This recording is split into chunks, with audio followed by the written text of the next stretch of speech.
આજે આપણે મકાઈની ટિક્કી બનાવીશું. એકદમ વેજીટેબલથી ભરપૂર અને એટલી ટેસ્ટી, એટલી ક્રિસ્પી આ ટિક્કી તમે બનાવશો તો બધાને બહુ જ પસંદ આવશે. આ તમે બાળકના લંચ બોક્સમાં આપશો. એટલી હેલ્ધી પણ છે કે બાળકો પણ આ ટિક્કી ખાઈ અને ખુશ થઈ જશે. તો મકાઈની ટિક્કી બનાવવા માટે મેં અહીંયા મકાઈ લીધી છે. મકાઈને આપણે આ રીતે છાલ ઉતારી લેવાની છે. આપણે તેને બાફવાની નથી, ફક્ત આ રીતે આપણે તેને કટ કરવાની છે. ચાકુની મદદથી આપણે કટ કરી લઈશું.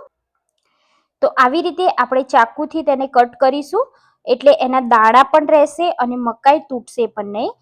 જો તમે ચોપરમાં ચોપ કરવી હોય તો પણ તમે એ કરી શકો છો, પણ મકાઈના દાણા રાખીશું તો આ ટિક્કી ખાવાની ખૂબ જ મજા આવશે. એમાં જે દાણાનો ટેસ્ટ આવે છે એનાથી જ આ ટિક્કીનો ટેસ્ટ આવશે. તો મકાઈના આપણે બધા દાણા આવી રીતે આપણે અલગ કરી લેવાના છે અને આપણે જેમાં મિશ્રણ બનાવવાનું છે એમાં આપણે આ બધા જ મકાઈના દાણા લઈ લેવાના છે. તો આ રીતે બધા જ મકાઈના દાણા મેં એક બાઉલમાં લઈ લીધા છે. હવે આપણે એમાં મસાલા કરીશું. તો સૌથી પહેલા આપણે આ ટિક્કી વેજીટેબલથી ભરપૂર બનાવવાના છે, એટલે સૌથી પહેલા આપણે વેજીટેબલમાં સૌથી પહેલા ડુંગળી, કેપ્સિકમ, અહીંયા એકદમ ખમણીને મેં ગાજર એડ કર્યું છે. એમાં લીલા ધાણા એડ કરીશું. 1 ચમચી આદુ લસણ મરચાંની પેસ્ટ, મેં અહીંયા 2 બટેકાને બાફી લીધા છે એ પણ એડ કરીશું. મીઠું સ્વાદ મુજબ, હળદર, લાલ મરચું પાવડર, ધાણા જીરું પાવડર. તમે મસાલા અહીંયા તમારા ટેસ્ટ અકોર્ડિંગ કરી શકો છો. એમાં આપણે ચોખાનો લોટ 3 ચમચી જેટલો અને અડધા કપ જેટલો બેસન લેવાનું છે. હવે બધું જ લોટ એડ કર્યા પછી મિક્સ કરી લેવાનું છે. તો પરફેક્ટ બાઇન્ડિંગ આવી જાય એવી રીતે મિક્સ કરવાનું છે. જો જરૂર લાગે તો તમે લોટ એડ કરી અને એડજસ્ટ કરી શકો છો, પણ આપણે એમાં બિલકુલ પાણી એડ નથી કરવાનું, કેમ કે આપણે જે બટેકા એડ કર્યા છે એના મોઇશ્ચરાઇઝરમાંથી જ આ લોટ બાંધાઈ જશે. તો આવી રીતે થોડો ટાઈટ લોટ બાંધવાનો છે, એકદમ ઢીલો નથી બાંધવાનો. તો આવી રીતે તમે જોઈ શકો છો મેં બધું સરસ મિક્સ કરી લીધું છે. આવું મિશ્રણ રેડી થઈ જાય ત્યાં સુધી આપણે તેનું બધું મિલાઈ દેવાનું. જેમ કે લોટ તમને ઓછો લાગે તો તમે લોટ પણ એડ કરી શકો છો. હવે આપણે આમાંથી ટિક્કી બનાવીશું. તો સૌથી પહેલા ટિક્કી બનાવવા માટે આપણે હાથને તેલ લગાવી થોડા ગ્રીસ કરી લઈશું અને હાથમાં આ રીતે એક નાની સાઈઝનું, રોટલીની સાઈઝનું આપણે ગુલ્લું લઈ, મિશ્રણ લઈ આવી રીતે એને ટિક્કીનો શેપ આપી દેવાનો છે.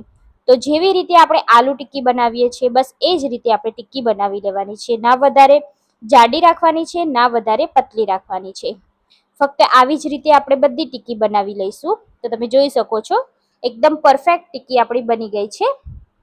તો હવે આપણે આ ટિક્કીને એક પ્લેટમાં રાખી દઈશું અને એવી જ રીતે આપણે બધા મિશ્રણની ટિક્કી રેડી કરતા જઈશું. તો અહીંયા આપણે બધી ટિક્કી બનાવી લીધી છે. હવે આપણે ટિક્કીને ફ્રાય કરીશું.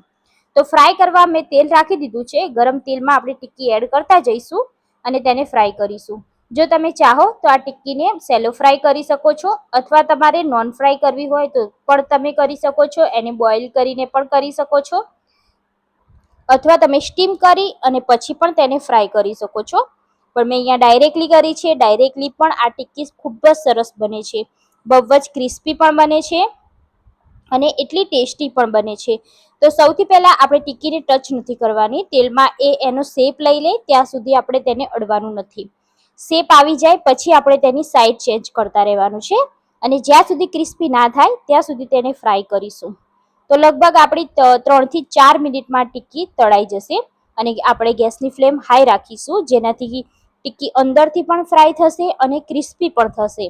કેમ કે એમાં લોટ હોવાથી ફ્રાય કરવી ખૂબ જ જરૂરી છે, એટલે આપણે એને સરસ રીતે ફ્રાય કરીશું. થોડીક જ વારમાં એ સરસ મજાની તૈયાર થઈ ગઈ છે. તમે જોઈ શકો છો આ રીતે ક્રિસ્પી થઈ ગઈ છે. તો આવી રીતે આપણે એને કાઢી લેવાની છે. આ રીતની થોડી ગોલ્ડન બ્રાઉન થવા દેવાની, જેથી કાચી ના રહી જાય. તો ટિક્કી આપણી રેડી છે, એને આપણે કાઢી લઈશું અને એવી જ રીતે બાકીની બધી ટિક્કીને આપણે આ રીતે તળવાની છે. તો તળવાનું તમે ખાસ ધ્યાન રાખશો તો તમારી ટિક્કી સરસ જ બનશે, પરફેક્ટ જ બનશે. તો એવી જ રીતે મેં બધી ટિક્કીને તળી લીધી છે. એને આપણે ગરમા ગરમ સર્વ કરીશું જ્યારે વરસતો વરસાદ હોય. અને જો આ ટિક્કી બનાવી લીધી તો બધાને બહુ જ ભાવશે. બાળકોના લંચ બોક્સમાં કે પછી રાતના ડિનરમાં તમે આ ટિક્કી બનાવી શકો છો. તો તમે પણ આ ચોમાસામાં, અત્યારે મકાઈની સિઝન ચાલી રહી છે, તો આ મકાઈની ટિક્કી જરૂરથી બનાવી લેજો. એકદમ હેલ્ધી પણ છે, એમાં બધા જ વેજીટેબલથી ભરપૂર છે અને ક્રિસ્પી પણ છે. તમે જોઈ શકો છો કેટલી ક્રિસ્પી બની છે અને ખાવામાં તો એકદમ ટેસ્ટી છે. તો તમે પણ આ ટિક્કી જરૂરથી બનાવજો. તમને આ રેસીપી કેવી લાગી મને કમેન્ટ કરી અને જણાવો. રેસીપી સારી લાગી હોય તો તમારા ફ્રેન્ડ્સ ફેમિલી સાથે શેર કરી દો. ચેનલ પર નવા છો અને ચેનલને સબસ્ક્રાઇબ નથી કરી તો સૌથી પહેલા મારી આ ચેનલને સબસ્ક્રાઇબ કરવાનું ના ભૂલતા.